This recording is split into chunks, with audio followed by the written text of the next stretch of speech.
Okay, today's daf Yomi is Gittin daf Yud Gimel. Beautiful daf. We're going to start with the Mishnah on 13a, halfway down the daf. So, Ha'omer Tenu Get Zela Ishti. If a person says, "Give this get to my wife," or "Shtar Shechor Zela Avdi," or "Give this document of emancipation to my slave," then Lo Yitnu Achar Misa. Then the get cannot be given after the person dies. But right away, we have to pause and say that Rashi's saying, right here, Rashi points out that the language that the person is using is tenu and not tain, because the reason is he's not giving it to the person to be his agent while he's alive. And so therefore, we had earlier he used the language of tame, give, where he was appointing him as an agent. Here he's not actually appointing him as an agent. And that's why the Chachamim here don't say that from the time that he was appointed as an agent, since it was a schus, a merit for the slave to be released from servitude, he should have been freed. But here he's not pointing him as an agent. He's just speaking in general.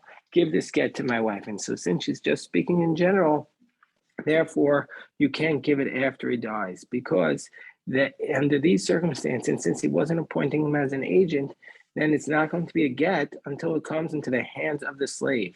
And by that point, the owner or the husband has died already. And so therefore, since you can't have a get after death, under these circumstances, we're going to say that it's not applicable. However, if he says tenu mano ishponi, but let's say he says give this money to such and such a person, and then he dies, he says tenu mano ishponi, and then he dies, then yitnu achami. So then it should be given after death. And what's the reason there? Because there we're going to say it's a mitzvah to fulfill the words of the dead, and we know what his intent was. His intent was, under these circumstances, that it should be that he wants to give this person the money, and so therefore you want to fulfill his words after he's dead. So the Gemara says, under these circumstances, the Gemara says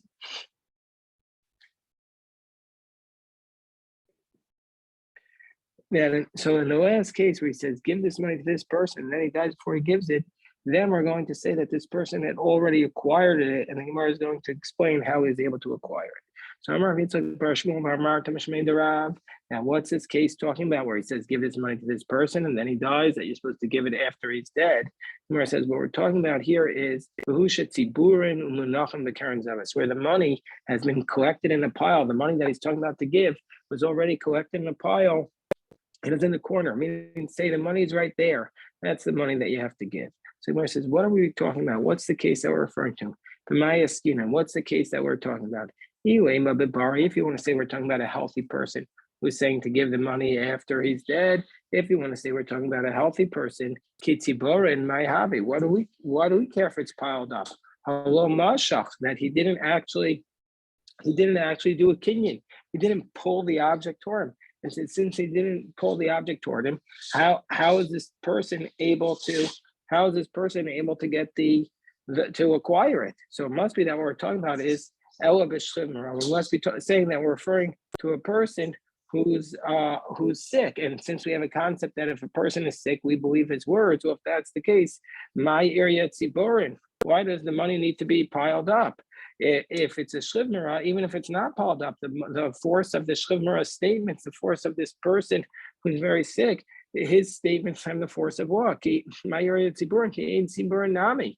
Even if the money is not piled up, we have to fulfill his words, because we have a principle that the words of the person who's sick it's like they're written down. So what's the scenario that we're referring to? That's what the Gemara says. Gemara says, okay, let me just repeat. The Mishnah said you say give the money to the person after he's dead, that the money goes to that person, you have to give it. So the Gemara says, well, what are we talking about? If we want to say we're referring to a healthy person, well, then how do you have to give the money? There was no kinyan. He didn't actually give the money. So there's no kinyan. Nobody dragged anything. And if you want to say that we're referring to a case of a shchivmara, then why does the money have to be piled up? Why is Rav saying the money has to be piled up in the corner? So what's the scenario that we're talking about? So the Gemara is going to give two positions, the position of Rav Zvid and the position of Rav Papa. So Amar Rav Zvid Olam Bebari. Rav Zvid says what we're talking about is a healthy person. We're talking about a bari. We're talking about a healthy person. And so if that's the case, how is the money able to be acquired? The Gemara explains, like this is a teaching that Rav Huna said in the name of Rav. If you say manoli biyadcha, if you say you owe me some money, you owe me $100, and so Taneo lo laponi. So Reuben says to Shimon, you owe me $100, and then he says, you know what, Shimon, don't give me the 100, give it to Levi. And if he says it's b'mamat shlashtan, if he says if all three people are there, Reuben, Shimon, and Levi. Reuben says to Shimon, you owe me $100, but I want you to give it to Levi. If all three people are there, kana. Rav says that that's a valid acquisition. So that's what we're talking about here. That this person says, Reuben says to Shimon in front of Levi, here's this money. Give it. You owe me money. You owe me $100. Give it to Levi. That's a valid acquisition. That's the teaching of Rav. So therefore, that's what we're talking about in this case. It's a healthy person. Rav Papa says, Rav Papa says, no, what we're referring to is actually a sick person. If that's the case, why does the money actually have to be piled up? There's a different teaching of Rav. The Amar Rav, let's say there was a person who was very sick. He says, give the money to such a person, or he said, mana zenos. And if he would say, if the Shlimara says, I want you to give $100, if he says, give this $100, then you do listen to the Shlimara and you give it, because his words have the force of law. But let's say the Shlimara just says, mana stam, he just says, give $100. He doesn't say which 100, ain't no sin. Then we don't give it. Why? Why don't you give the money there? Because we're going to say that maybe maybe he's referring to berry money. Maybe he wasn't referring to the easily accessible money, the $100 in treasury bills that he has available. Maybe he was referring to the $100 that were buried underneath the house, which it takes a lot of excavation to get to. It's not simple. Maybe that's all he was referring to. And so that's what Rav Papa was saying, that's why that Rav said that the only reason why this money can be transferred is if the money is very visible right there. That's what we're referring to, is obviously referring to that money. But the Gemara says, actually, we're not concerned about this. We don't believe we have to be worried about this buried money. And so therefore, for buried money, it's not a concern. So again, as Vid says, we're talking about a healthy person and the money was there on the side, and it was able to be acquired because it was all three of the parties were there. Whereas Rav Papa says we're talking about a shlivmira, a person who's very sick, but the money has to be extant, because otherwise we have to be concerned maybe he's referring to buried money. So Rav Papa, my time why doesn't Rav Papa want to say that we're referring to a healthy person, where the money was on the side and all three of them acquired it, and it was acquired because it was said in the presence of all three. Rav Papa, my time Amar Karavzvid. The Gemara says, "Kasaf Rav Papa ki Amarav Olshnav Melva Olshnav Pikadon." He says, because Rav Papa's other position, when Rav says that you can do this acquisition on top of 13b, b'mamat shlashtan, and it's acquired in the presence of three, he actually says it doesn't need to be specifically with a deposit, i.e. deposit where the money's extant. But it even works by a loan. It doesn't have to be in a case where Reuben says to Shimon, you have my car and I want you to give my car to Levi. But even in a situation where he says, you owe me $1,000 and give it to Levi. So therefore, in that case where you owe me $1,000, the money's not there. When you lent the money would be dissipated. And so therefore, our Papa says we don't have to say that we're talking about a case where the money is in a pile on the side. Rav Zvid, my time correct, Papa. Why does Rav Zvid now want to say that we're talking about a case of a shchimra? He says, he says, I don't want to be pigeonholed to say that our Mishnah is referring to a case of a shchimra. Why not? Because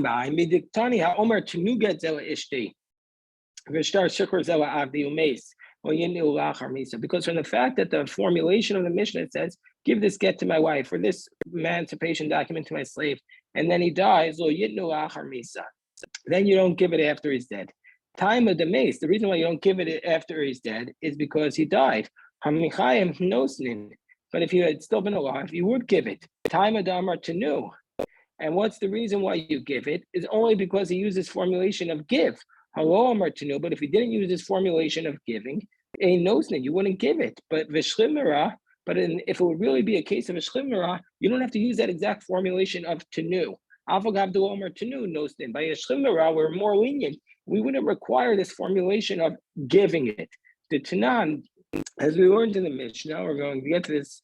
We're going to get to this Mishnah later on. It appears 1, 2, 3, 4, 5, like 5 or 6 times in Shas. It says, "Barishana you omrim hayotze b'kolar." A person is a kolar is this like execution garment. They were executing this person. Amar kisvu gela ishti, and he says, "Write a get for my wife." Then they said that's enough to give it. He didn't say give the get to my wife. He just said write the get for my wife. That's enough to give it because he's being executed. We're not going to require him to cross all the T's and dot the I's. He's going out to the guillotine and he says, write a get for my wife. Yeah, we're going to write the get. But let's say they said not only do we are going to be lenient and say that that's a get if he's going out to be executed, that even a person who's going out to sea or in a caravan and he uses this language, we're going to say he means to give the get. Whereas Rav Shimon Shazuri says, Afa Mesukon. Rav Shimon Shazuri says, even if a person is sick and he says, write this get for my wife, we're going to say that that's sufficient. And so therefore, if that would be the case, then in our circumstances, we should have said, you don't require by a shlimra to use the language of tenu. It would be enough to say kisvu, write it. And so from the fact that it says tenu here, that's a proof that we would take these words of the Mesukon, we would have taken it seriously. So from the fact that we say the word tenu is used here, it means that we're not requiring, they're not referring to a shlimra. So Maska for Rav Ashi says, "Uman name on the Masitza Rabbi Shimon Shazuri." So he challenges Rav Papa. Why do you have to assume that our Mishnah is Rabbi Shimon Shazuri? Dilma Rabbanani. Maybe it's the Rabbanan, and maybe it's the position of the Rabbanan, and the Rabbanan say that the law of Shlimro says kisvu is like a regular healthy person, and we're not going to believe him to give the get until he says tenu. And so therefore, it's possible that our Mishnah is talking like a shlimra, just like our Papa said. So now Gemara says, let's analyze this statement of B'ma'amad Shloshan, that in the presence of 3, the acquisition is acquired. If a person says, you owe me $100, Tanei lo aponi. So excuse me, we're talking about a deposit here. That if Reuven says to Shimon, you have my $100, you have my silver candlesticks, which are worth $100, let's say. And so Rav Huna says to Rav, Manoli biyadcha. So Reuven says to Shimon, you have my candlesticks. They're worth $100. Tanei lo aponi. He says, give my candlesticks to Levi. But Mama Shloshan, if he says in front of 3 people, it's acquired. So Amarava Mistara Milse de Rav at Pikadon. It makes sense that when Rav said this law, that if you just say this in the presence of all three parties, that the acquisition works, that's only by a deposit. Of a b'milva, but by a loan, where the money's not there anymore, the money was spent. It wasn't that you borrowed money to keep it and then use it on your capital projects. You borrowed the money to spend.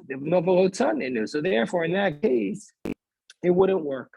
This acquisition only works by deposit, not by a loan. You can't transfer the loan in that case. So the Gemara says actually that we're not going to say that.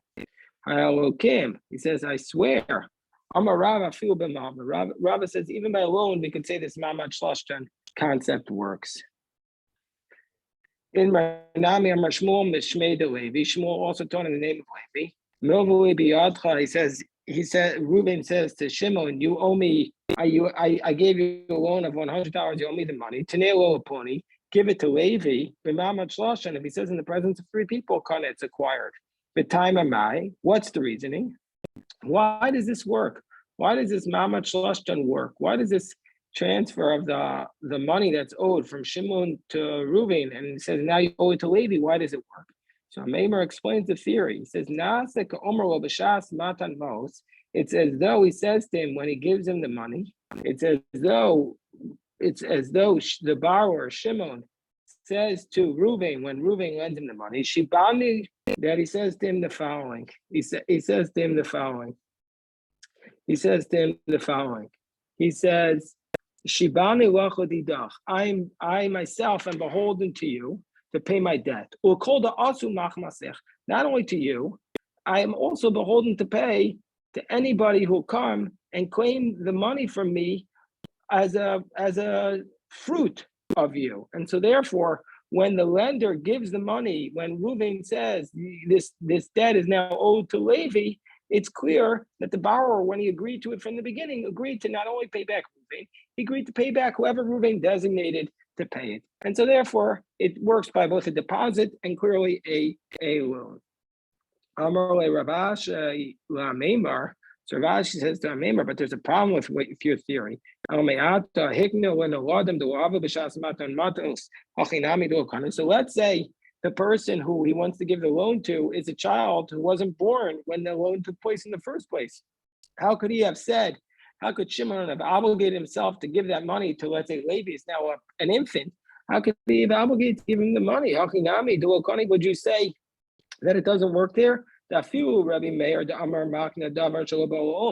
remember, even according to a mayor who says that you can acquire something that's not yet in existence, let's say a mayor says you could acquire the fruit of an apple tree that are not yet grown. So, or fish that are not yet born.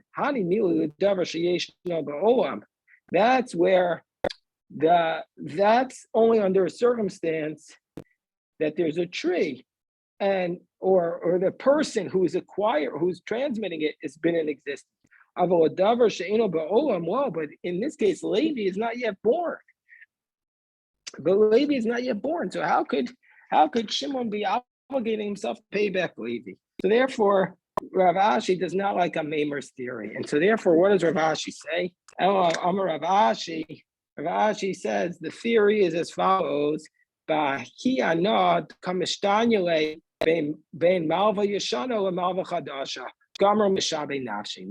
the theory is there's a benefit there that's going on here. There is an actual tangible transaction that now whenever you switch from an old lender to a new lender, you have some more time to pay off the loan.